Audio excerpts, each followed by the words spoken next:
김정은의 노는 만큼 성공한다에는 일화하나가 나온다. 두 농부가 있었다. 수확철이 되어 두 농부는 함께 벼를 뱄다. 한 농부는 쉬지 않고 벼를 뱄고 다른 농부는 중간중간 논두렁에서 쉬었다. 그런데 일이 끝난 후 보니 일한 농부보다 쉬어가며 일한 농부의 수확량이 더 많았다. 쉬지 않고 일한 농부가 물었다. 아니, 쉬지 않고 일한 나보다 자네의 수확량이 더 많다니 이게 어찌 된 일인가? 그러자 쉬어가며 일한 농부가 말했다. 쉬는 동안 나는 낫을 갈았다네. 일손을 놓고 잠시 쉬는 건 게으름이나 시간의 낭비가 아니라 새로운 창조를 위해 꼭 필요한 멈춤이고 가장 우아하게 시간을 버리는 것이다. 살아온 날만큼 살아갈 날이 남아있는 인생 후반전 초입에서 무엇을 어떻게 준비해야 할까? 우선 안락하게 살아갈 수 있는 물질적 조건을 갖춰야겠지만 그에 못지않게 영혼의 양식 또한 중요하다.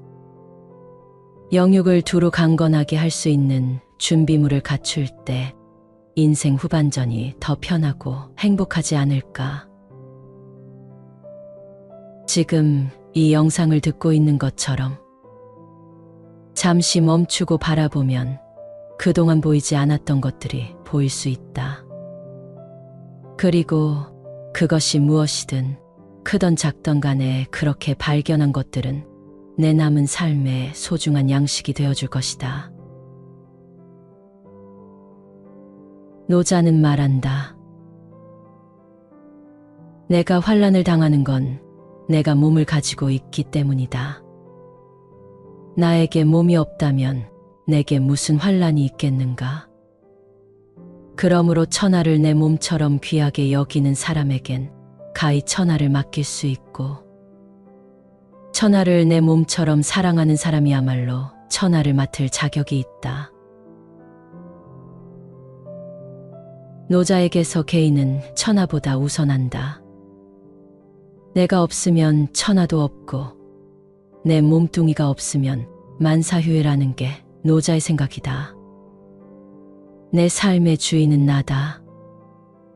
매우 평범한 진리인데 이 사실을 잘 모르고 살았다. 내가 아니라 타인의 기준으로 세상을 봤기에 내 사람의 주인은 내가 아니라 타인이었다. 남이 볼 때 내가 어떤 사람인지가 중요했지. 내가 볼 때 내가 어떤 사람인지는 중요하지 않았다. 하지만 이제는 다르다. 그동안 부족했던 마음의 품을 넓히는 방법과 상처를 치유하는 법을 깨달았다. 그런 경험은 인생 후반기를 살아가는데 큰 힘이 되어줄 테다. 혹일이 생겨 스텝이 꼬일 수도 있겠지만 개의치 않을 것이다. 그때마다 다시 일어서는 법을 알고 있기 때문이다. 쓰러졌을 때 가장 좋은 해결법은 일어서는 것이다. 그동안에는 그게 무척 힘들었는데 이젠 별것 아닌 게 되었다. 쓰러졌을 때 툭툭 털고 일어나 다시 길을 간다. 쓰러졌다는 사실을 염두에 두지 않은 채 앞을 향해 가다 보면 또 다른 길을 만날 것이다. 그 길을 따라 다시 걸을 것이다. 걷다 보면 그 길이 삶의 도가 될 것이다. 노자는 말한다. 명성과 몸 중 무엇이 더 중요한가? 몸과 재산 중 무엇이 더 소중한가? 얻는 것과 잃는 것 중 어느 쪽이 더 큰 병인가? 지나치게 좋아하면 크게 낭비하고 너무 많이 쌓아두면 크게 잃는다. 만족할 줄 아는 사람은 치욕을 당하지 않고 적당할 때 그칠 줄 아는 사람은 위태로움을 당하지 않으니 오래오래 삶을 누리게 된다. 봄, 여름을 지나 가을에 접어들면 왕성하던 식물들에서 물이 빠지고 단풍이 들기 시작하듯 사람의 신체도 나이 50을 넘어서면 서서히 물이 빠진다. 그럴 때 마음만 앞세워 성성한 시절처럼 행동하다간 화를 당하기 쉽다. 사람마다 정도와 결이 조금씩 다르겠지만 대체로 인생 후반기에는 삶의 무게중심을 공성보다 수성에 두는 게 현명하다. 나이가 들수록 욕심 앞에서 걸음을 멈추는 지혜가 필요하다. 한 걸음의 차이가 큰 차이를 만든다. 그랜드 캐니언의 경치가 아무리 좋아도 벼랑 끝에선 걸음을 멈춰야 한다. 그렇지 않고 한 걸음만 더 하는 마음으로 앞으로 나아가다가는 절벽 아래로 떨어져 목숨을 잃을 수 있다. 한 걸음 더 하다가 평생 쌓아올린 명성과 재물을 하루아침에 잃어버리는 사례를 얼마나 많이 보는가. 만족할 줄 몰라 치욕을 당하고 적당할 때 그칠 줄 몰라 위태로움에 처했다. 노자는 말한다. 인을 끊고 의를 버리면 백성들이 휴성과 자애로움을 회복할 것이다. 기교를 끊고 이해관계를 버리면 도둑이 없어진다. 소박하게 살고 사사로운 욕심을 버려라. 노자에 따르면 소박하고 검소하게 사는 게 도에 더 가까운 삶이다. 마르쿠스 아우렐리우스는 명상록에서 말한다. 항상 이것을 마음에 새겨라. 행복한 삶을 유지하는 데 필요한 것은 사실 매우 적은 것들이다. 삶의 반환점을 돌며 지난 날을 돌아보니 실제로 그렇다. 아우렐리우스의 말처럼 가진 게 많다고 더 행복한 것도 아니고 가진 게 적다고 덜 행복한 것도 아니다. 주어진 것에 만족하며 살면 누구나 행복하게 살 수 있다. 가진 게 적어도 행복하게 살 수 있다. 갖고 싶은 걸 모두 갖고 쾌락을 향유하며 부를 축적해보지만 돌아서면 텅 빈 마음뿐이다. 우리가 진정으로 원하는 건 삶의 의미인데 소유물이나 쾌락, 돈에선 삶의 참된 의미를 찾을 수 없다. 식물원이 아름다운 건 식물원이 내 소유가 아니기 때문이다. 식물원이 내 소유라면 나는 그 아름다움을 한순간에 잃을 것이다. 어떻게 하면 손님들을 더 많이 유치할 수 있을까라는 세속적 욕심이 앞서 식물원의 자연을 예전처럼 즐길 수 없을 것이다. 식물원을 소유하고 있지 않기 때문에 나는 식물원의 모든 걸 누리고 있는 것이다. 노자는 말한다. 훌륭한 무사는 무용을 드러내지 않고 잘 싸우는 사람은 성내지 않는다. 훌륭한 승자는 맞서지 않는다.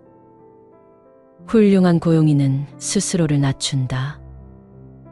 이를 일러 다투지 않는 덕이라 하고 용인의 힘이라 하고 하늘을 짝으로 삼는 지극한 일이라고 한다. 다른 닭이 소리를 질러대고 도전해도 움직이지 않아 마치 나무로 만든 닭과 같다고 해서 목계라고 불리는 싸움닭은 냉정한 승부사를 상징한다. 어느 분야에서든 경지에 이른 사람은 힘을 함부로 뽐내지 않는다. 칼을 칼집에 넣은 채 상대에게 무언의 힘을 보여줄 뿐 먼저 칼을 뽑지 않는다. 상대가 깐죽거리며 싸움을 걸어와도 목계처럼 초연한 마음으로 냉정함을 유지한다. 잘 싸우는 사람은 상대가 도발적으로 나와도 흔들리지 않는다.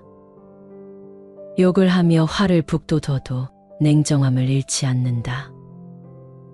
때를 기다리다가 상대의 허점이 보일 때 일거에 공격해 승부를 끝낸다. 인생의 결정적인 순간에선 가진 걸 모두 걸고 승부수를 던지는 결단이 필요하기도 하다. 그러나 그런 승부수가 통하려면 태산처럼 장중하고 얼음장처럼 차가운 기질을 가지고 있어야 한다. 그래야 어지간한 변수가 생겨도 흔들리지 않을 수 있고 끝까지 목표에 전념할 수 있다. 노자는 말한다. 비움이 지극하면 고요하고 돈독함을 지킬 수 있다. 영원한 걸 알면 너그러워지고 너그러워지면 공평해진다. 하늘은 곧 도가 되고 도는 영원하니 죽는 날까지 위태롭지 않게 된다. 자신의 일을 타인에게 믿고 맡길 수 있다는 건 스스로 너그럽고 공평하다는 증거다. 마음의 품이 넓지 못하면 타인을 믿지 못하고 일을 맡기지 못한다. 이 일은 내가 아니면 할 수 없다라는 생각은 오만함의 발로다. 타인을 나와 대등한 인격을 가진 성숙한 존재로 인정하지 못하기 때문에 그렇다. 내가 아는 사람 중 최고의 위임 전문가는 세종이다. 세종은 능력이 출중했지만 오만하지 않았다.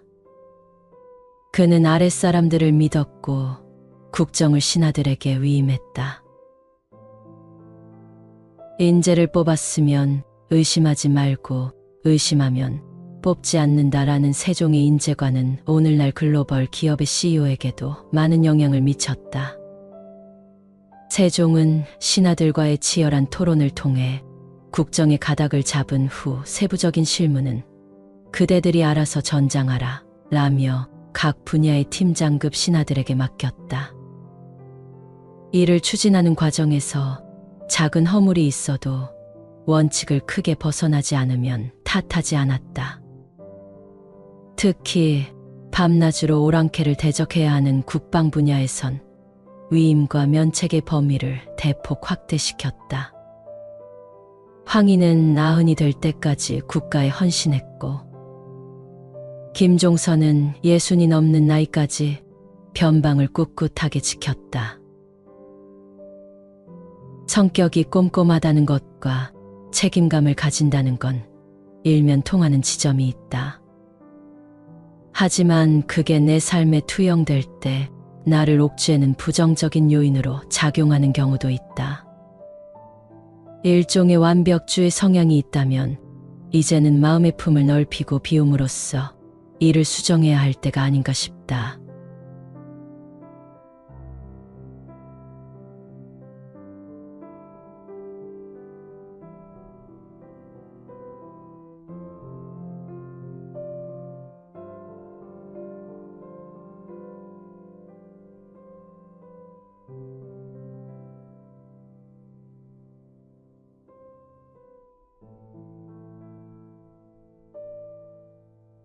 김정은의 노는 만큼 성공한다에는 이러하나가 나온다. 두 농부가 있었다. 수확철이 되어 두 농부는 함께 벼를 뱄다. 한 농부는 쉬지 않고 벼를 뱄고 다른 농부는 중간중간 논두렁에서 쉬었다. 그런데 일이 끝난 후 보니 일한 농부보다 쉬어가며 일한 농부의 수확량이 더 많았다. 쉬지 않고 일한 농부가 물었다. 아니, 쉬지 않고 일한 나보다 자네의 수확량이 더 많다니 이게 어찌 된 일인가? 그러자 쉬어가며 일한 농부가 말했다. 쉬는 동안 나는 낫을 갈았다네. 일손을 놓고 잠시 쉬는 건 게으름이나 시간의 낭비가 아니라 새로운 창조를 위해 꼭 필요한 멈춤이고 가장 우아하게 시간을 버리는 것이다. 살아온 날만큼 살아갈 날이 남아있는 인생 후반전 초입에서 무엇을 어떻게 준비해야 할까? 우선 안락하게 살아갈 수 있는 물질적 조건을 갖춰야겠지만 그에 못지않게 영혼의 양식 또한 중요하다. 영육을 두루 강건하게 할 수 있는 준비물을 갖출 때 인생 후반전이 더 편하고 행복하지 않을까? 지금 이 영상을 듣고 있는 것처럼 잠시 멈추고 바라보면 그동안 보이지 않았던 것들이 보일 수 있다. 그리고 그것이 무엇이든 크던 작던 간에 그렇게 발견한 것들은 내 남은 삶의 소중한 양식이 되어줄 것이다. 노자는 말한다. 내가 환난을 당하는 건 내가 몸을 가지고 있기 때문이다. 나에게 몸이 없다면 내게 무슨 환난이 있겠는가? 그러므로 천하를 내 몸처럼 귀하게 여기는 사람에겐 가히 천하를 맡길 수 있고 천하를 내 몸처럼 사랑하는 사람이야말로 천하를 맡을 자격이 있다. 노자에게서 개인은 천하보다 우선한다. 내가 없으면 천하도 없고 내 몸뚱이가 없으면 만사휴회라는 게 노자의 생각이다. 내 삶의 주인은 나다. 매우 평범한 진리인데 이 사실을 잘 모르고 살았다. 내가 아니라 타인의 기준으로 세상을 봤기에 내 사람의 주인은 내가 아니라 타인이었다. 남이 볼 때 내가 어떤 사람인지가 중요했지. 내가 볼 때 내가 어떤 사람인지는 중요하지 않았다. 하지만 이제는 다르다. 그동안 부족했던 마음의 품을 넓히는 방법과 상처를 치유하는 법을 깨달았다. 그런 경험은 인생 후반기를 살아가는데 큰 힘이 되어줄 테다. 혹일이 생겨 스텝이 꼬일 수도 있겠지만 개의치 않을 것이다. 그때마다 다시 일어서는 법을 알고 있기 때문이다. 쓰러졌을 때 가장 좋은 해결법은 일어서는 것이다. 그동안에는 그게 무척 힘들었는데 이젠 별것 아닌 게 되었다. 쓰러졌을 때 툭툭 털고 일어나 다시 길을 간다. 쓰러졌다는 사실을 염두에 두지 않은 채 앞을 향해 가다 보면 또 다른 길을 만날 것이다. 그 길을 따라 다시 걸을 것이다. 걷다 보면 그 길이 삶의 도가 될 것이다. 노자는 말한다. 명성과 몸 중 무엇이 더 중요한가? 몸과 재산 중 무엇이 더 소중한가? 얻는 것과 잃는 것 중 어느 쪽이 더 큰 병인가? 지나치게 좋아하면 크게 낭비하고 너무 많이 쌓아두면 크게 잃는다. 만족할 줄 아는 사람은 치욕을 당하지 않고 적당할 때 그칠 줄 아는 사람은 위태로움을 당하지 않으니 오래오래 삶을 누리게 된다. 봄, 여름을 지나 가을에 접어들면 왕성하던 식물들에서 물이 빠지고 단풍이 들기 시작하듯 사람의 신체도 나이 50을 넘어서면 서서히 물이 빠진다. 그럴 때 마음만 앞세워 성성한 시절처럼 행동하다간 화를 당하기 쉽다. 사람마다 정도와 결이 조금씩 다르겠지만 대체로 인생 후반기에는 삶의 무게중심을 공성보다 수성에 두는 게 현명하다. 나이가 들수록 욕심 앞에서 걸음을 멈추는 지혜가 필요하다. 한 걸음의 차이가 큰 차이를 만든다. 그랜드 캐니언의 경치가 아무리 좋아도 벼랑 끝에선 걸음을 멈춰야 한다. 그렇지 않고 한 걸음만 더 하는 마음으로 앞으로 나아가다가는 절벽 아래로 떨어져 목숨을 잃을 수 있다. 한 걸음 더 하다가 평생 쌓아 올린 명성과 재물을 하루아침에 잃어버리는 사례를 얼마나 많이 보는가. 만족할 줄 몰라 치욕을 당하고 적당할 때 그칠 줄 몰라 위태로움에 처했다. 노자는 말한다. 인을 끊고 의를 버리면 백성들이 효성과 자애로움을 회복할 것이다. 기교를 끊고 이해관계를 버리면 도둑이 없어진다. 소박하게 살고 사사로운 욕심을 버려라. 노자에 따르면 소박하고 검소하게 사는 게 도에 더 가까운 삶이다. 마르쿠스 아우렐리우스는 명상록에서 말한다. 항상 이것을 마음에 새겨라. 행복한 삶을 유지하는 데 필요한 것은 사실 매우 적은 것들이다. 삶의 반환점을 돌며 지난 날을 돌아보니 실제로 그렇다. 아우렐리우스의 말처럼 가진 게 많다고 더 행복한 것도 아니고, 가진 게 적다고 덜 행복한 것도 아니다. 주어진 것에 만족하며 살면 누구나 행복하게 살 수 있다. 가진 게 적어도 행복하게 살 수 있다. 갖고 싶은 걸 모두 갖고 쾌락을 향유하며 부를 축적해보지만 돌아서면 텅 빈 마음뿐이다. 우리가 진정으로 원하는 건 삶의 의미인데, 소유물이나 쾌락, 돈에선 삶의 참된 의미를 찾을 수 없다. 식물원이 아름다운 건 식물원이 내 소유가 아니기 때문이다. 식물원이 내 소유라면 나는 그 아름다움을 한순간에 잃을 것이다.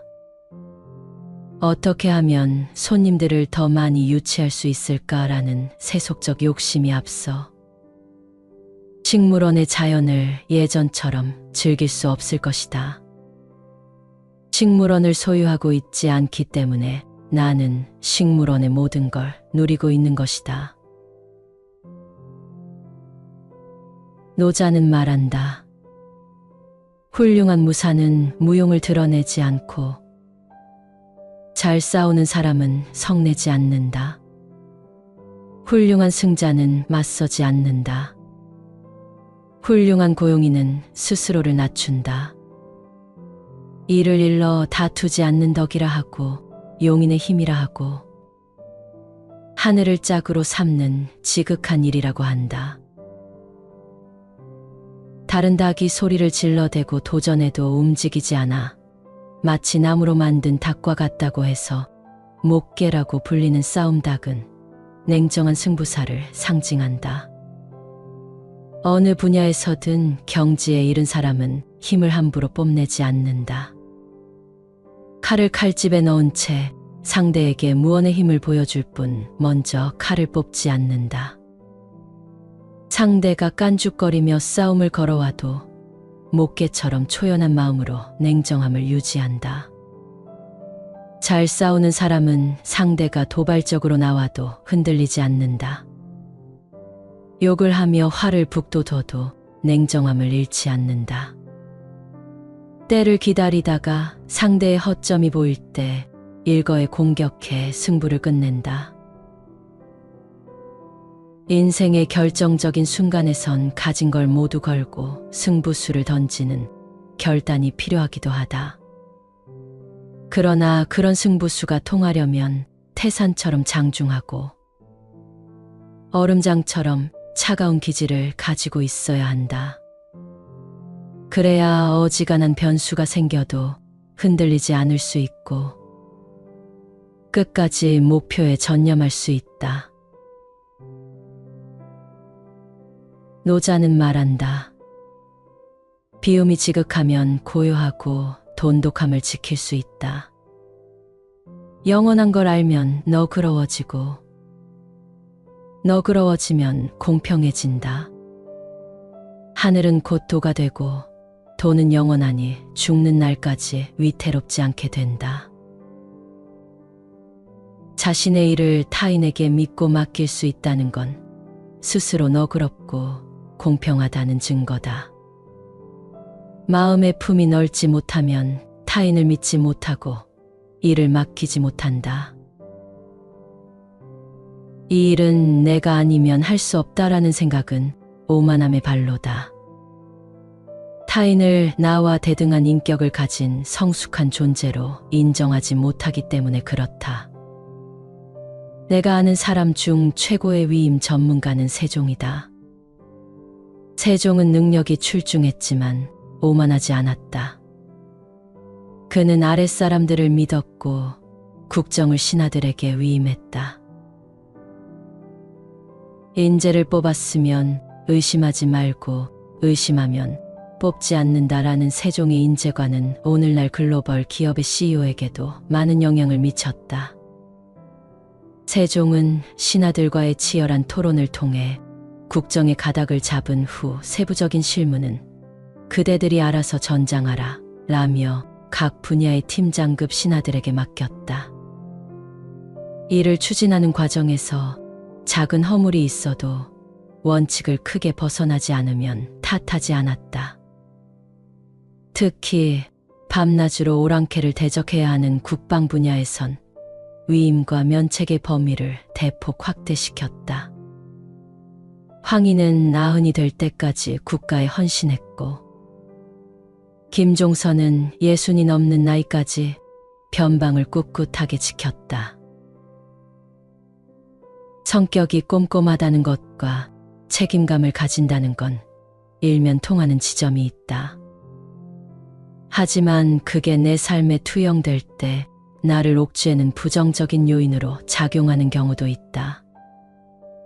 일종의 완벽주의 성향이 있다면 이제는 마음의 품을 넓히고 비움으로써 이를 수정해야 할 때가 아닌가 싶다.